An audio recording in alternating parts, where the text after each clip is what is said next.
Blessings, Fierce Butterflies. It's Coach Renee. I just wanted to come in because my heart is full and I wanted to just come in and talk to y'all.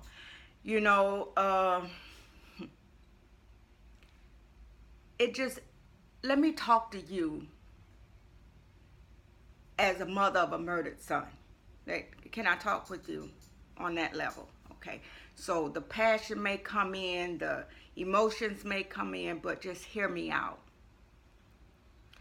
The Circle of Brotherhood is now on a hunger strike.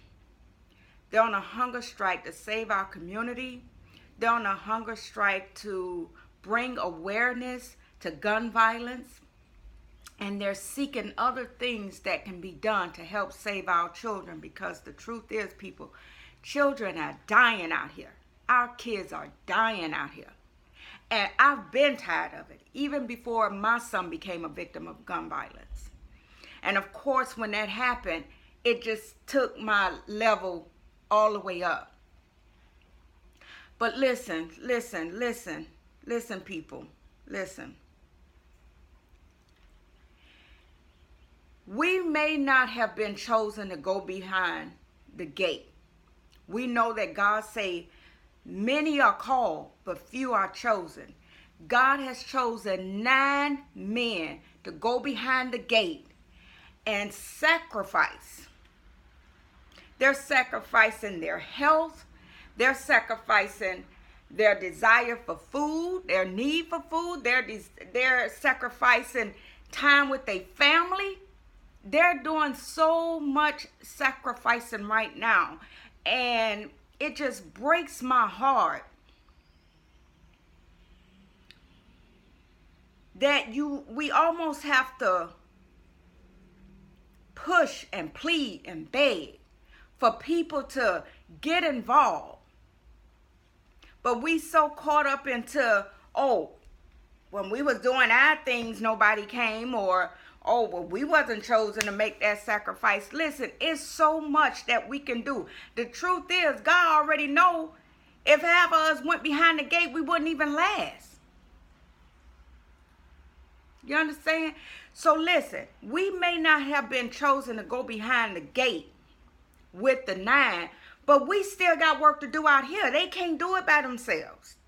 They've been called for that sacrifice. Listen. It just frustrates me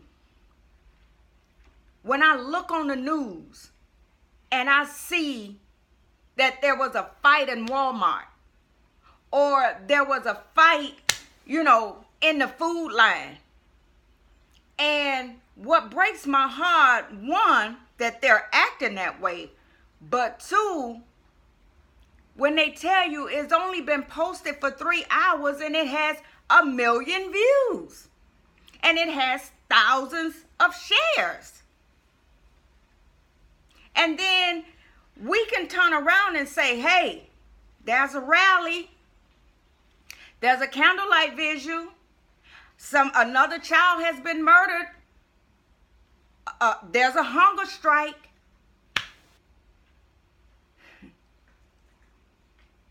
You got to push and beg and plead. Please share.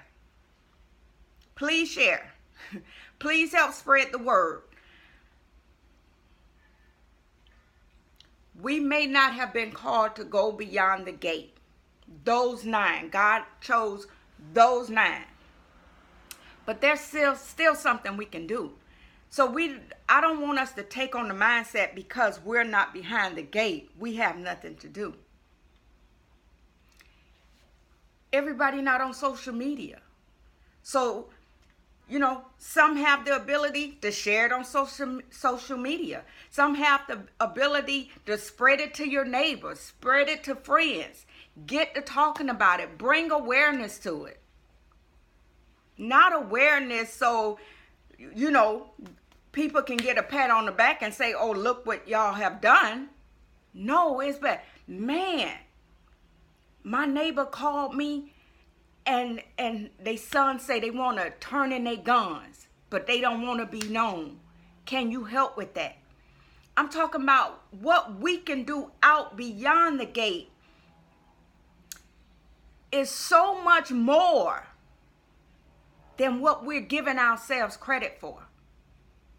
So I'm begging you, as a mother of a murdered child, stop the madness.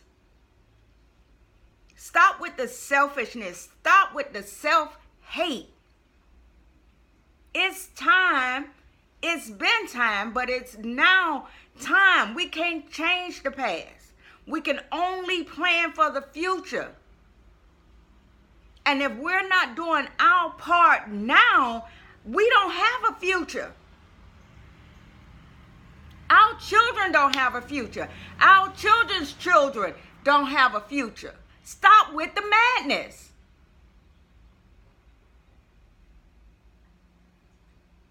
If it's negative, we don't have to ask you to share it. You share it. But when it's something that's going to help not only us, but a community, a nation, you don't get a like, you don't get a share. And don't get me wrong, this is not about liking and sharing and with your post. This is not about that. But how else the world gonna hear it if we don't share it?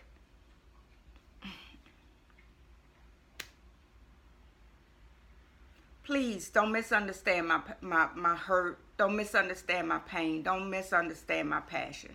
I'm desperate.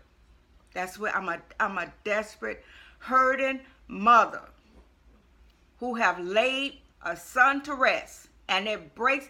See, people don't understand. Every time we have a killing, we who have become a victim of our children and family members being killed, we have to relive that pain all over again.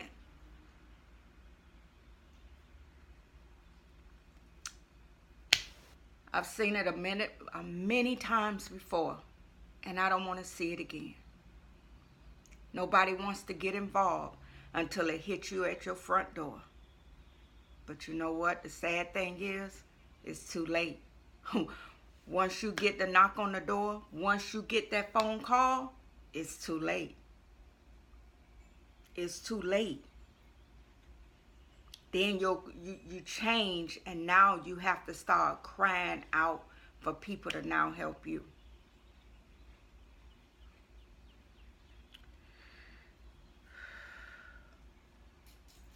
The Hunger Nine needs our prayers, our support. They also need us to do what we can do outside of the gate, beyond the gate, and that's to get this get this out there so that all over the world can come and say, hey, we have the resources. Here's what else we can do. Here's what, let me tell you.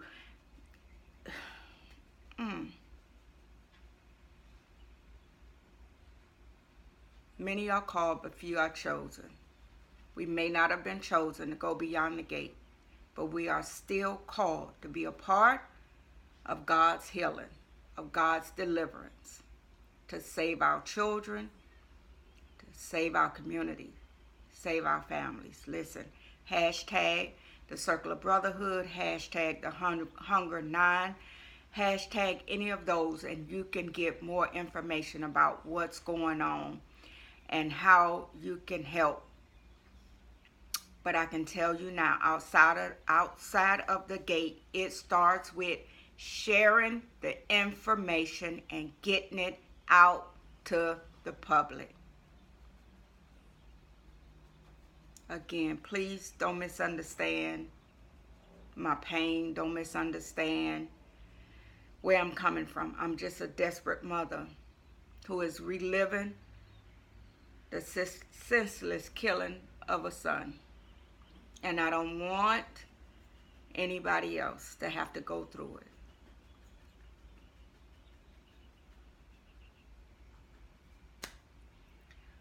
Please help get the word out there. You don't have to share my video. Start your own video. Hashtag the Hunger 9. And let's get this out to the world so they can see that we are serious about saving our community. I love y'all, fierce butterflies. Thank you for listening.